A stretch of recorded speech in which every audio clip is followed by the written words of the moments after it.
It's important, I think, as we look at the best way to stimulate our economy, to keep it growing, to remember that good jobs and a good economy depend on successful companies that make good profits. And in order for that to happen in our country today, we have to create a good business environment. Our goal as a Congress should make sure that America is the best place in the world to do business. And unless we do that, we'll continue to lose ground to countries all over the world, and it's going to be increasingly difficult to sustain long-term economic growth.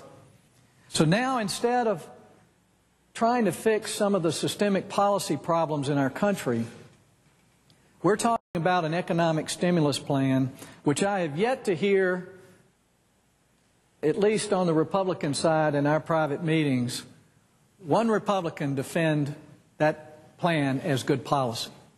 Maybe some will come out here and do that. But everyone on both sides is talking about good politics. We're doing nothing for long-term growth. We're doing nothing to create a simpler, more predictable tax code or reducing our regulations or our litigation. But what we're going to do in time for the election is to get a check in the hands of as many people as we can, and we're borrowing it from the future. The debt in this country is growing. We're going to borrow the money to send checks home to Americans. And in 10 years on the present course, bonds for the American government will be rated as junk bonds in the world, because we continue to look at the next election rather than the future of this country. It's very obvious what we could do to develop a long-term, sustained economic growth pattern in this country. If we made the current tax rates permanent, the ones we know stimulated our economy, that would allow companies to plan out past 3 years to build new plants, to buy new capital equipment, to hire new people.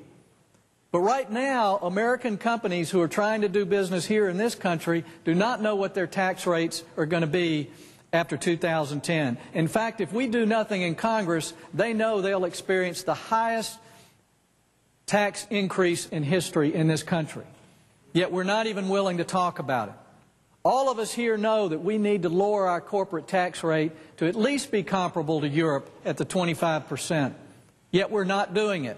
So more of our capital, more of our jobs, more of our businesses will continue to move offshore, and sending people a few $100s to pay down their credit cards around the country is not going to help grow our economy.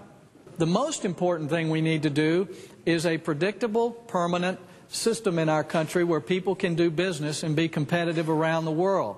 And it's very unfortunate in all this debate that we're not even willing to talk about it. So, Mr. President, I appreciate the time to express my concerns. I'm again thankful that everyone is concerned about our economy and those who've lost their jobs and may lose their jobs in the future. But I think what we're doing is, again, as a Congress, talking about doing something that we're not really doing. We're not stimulating the economy. This is not an economic stimulus package. It is a political stimulation package that's designed to help folks in November.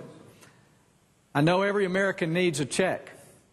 Probably none will turn it down. But unfortunately, we're making false promises that are not going to carry into long-term economic growth.